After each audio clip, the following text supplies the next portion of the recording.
Hi there! Welcome to Pesto Comics Audio Edition. This is the entry for August 7th, 2024. Juggling multiple projects, doing my best to keep my head above water while spinning plates and chasing shiny objects. Before we begin, From Parts Unknown Issue 1 pre-launch is live.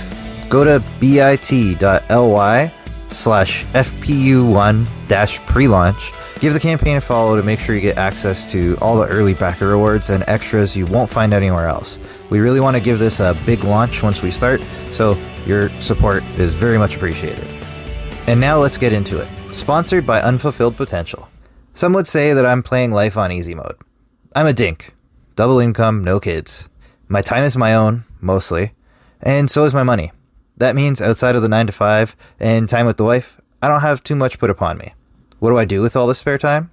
Plan endless projects in hopes of filling the void left by unfulfilled potential, misguided ambitions, and a midlife crisis rearing around the bend. Welcome to Pesto Comics, a project brought to you by an overwhelming sense that life is short.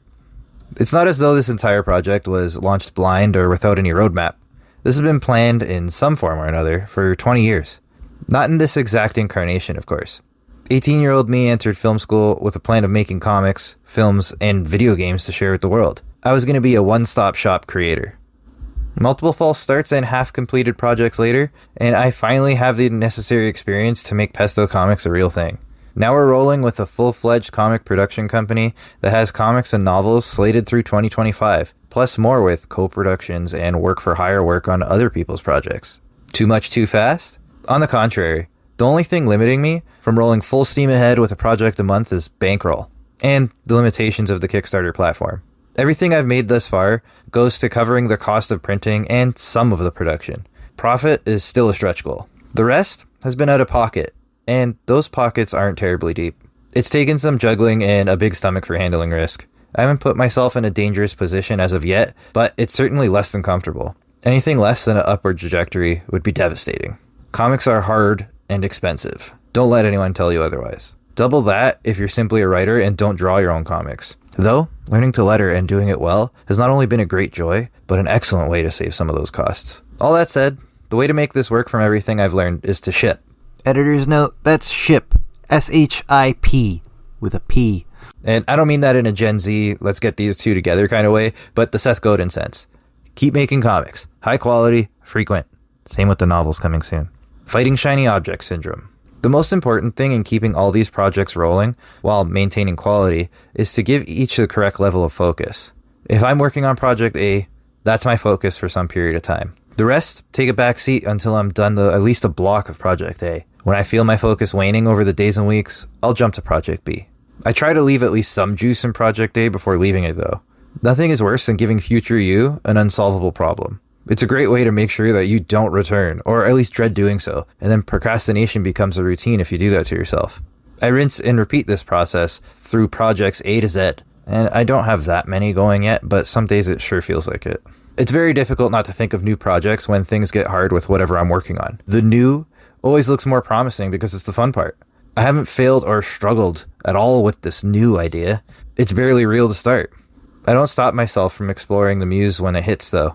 Most times, it's the light at the end of the tunnel when I'm stuck with a project. I know once I've finished this, I can jump to that. Keeping a daily journal helps with this. It's my opportunity to write with abandon. I get a lot of my brainstorming done while I'm talking to myself. I use Penzu, which has a decent tagging system, so I don't lose the ideas later on either. I get everything out that I can in there, then I get back to the project that I'm focused on. Fiery Iron Logjam. The thing about being a comics writer is that once you've written the comic, there's a long wait before you get the pages back. Some artists are really fast. Hi, Daniel.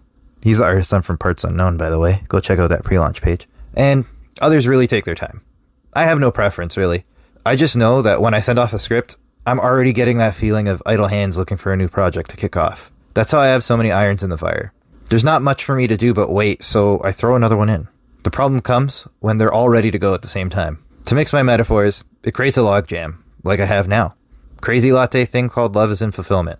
The last pieces should have arrived by the time this newsletter is sent, so I'll be busy putting packages together, while lettering From Parts Unknown Issue 1, and getting the Kickstarter page ready for that, while putting together Big Smoke Pulp Volume 1, and getting the Kickstarter page ready for that, and reviewing art pages for From Parts Unknown Issue 2, ditto for Nike Kaiju Woman 1, and completing the final draft for From Parts Unknown 3. Ditto for Naked Kaiju Women issue 3, and that's not a mistake. Issue 2 is actually done. And writing this weekly Substack. And prepping for cons, like VonCon this Saturday.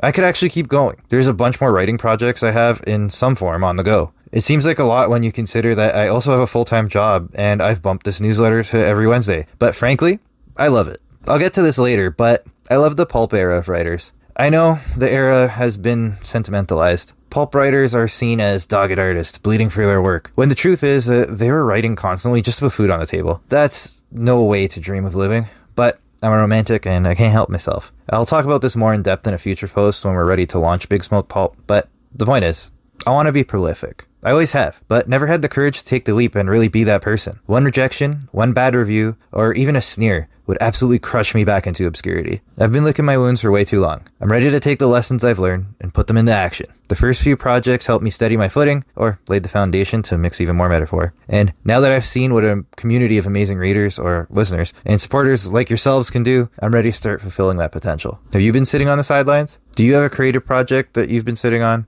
Something that you've been too worried or afraid to get out there? Don't be.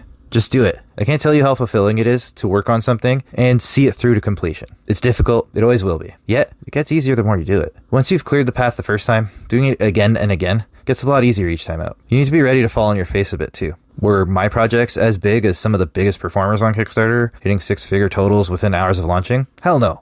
But hopefully I'll get there eventually. Don't let whatever is scaring you stop you. If you have a story to tell, do it. I want to see what you're working on, and I'm happy to help if I can. My vow to you. I'll be releasing work on such a constant basis that you're going to get sick of me. Every ounce of eventual profit I make will just feed this machine and have even more coming out. This won't just be content for content's sake either. In fact, content feels like a dirty word. It's not about getting things out there to feed an algorithm or some kind of machine. It's to release these backlog of ideas that have continually come up as I dive more and more into this creative practice. My goal is to give you the highest quality stuff I can muster. I'll keep working with amazing artists, editors, and other creatives to step my game up with every single project. Some of you have supported everything I've put out thus far, and I really do thank you for it. I'm going to make it a real challenge for you to keep doing that, though, with my planned output. Of course, I'll reward you well if you can keep up. The pipeline is beyond full, plus there's a queue outside waiting to join it. I can't wait to share everything that I have planned. From here on out, it's going to be a wild ride. Thanks for being here at the beginning of it. Anything you'd like to see from Pesto Comics that you haven't? How do you balance your creative workload? Any tips? Let me know in the comments. And as always, thanks for listening. I'll be back next Wednesday with even more. What's coming up next? August 14th, Comics in the Ballroom, the weekend at VonCon.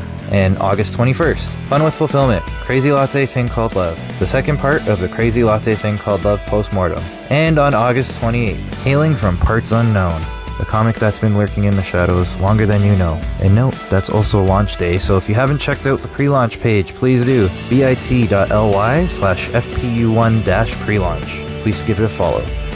And with that, I want to thank you for listening. As always, I'll be at VonCon at Bellevue Manor in Vaughan, Ontario, August 10th. That's from 10 a.m. to 5 p.m. So by all means, come by. Come say hi at the table. I'll be happy to see you. And yeah, until then, we'll talk next Wednesday. Thank you very much.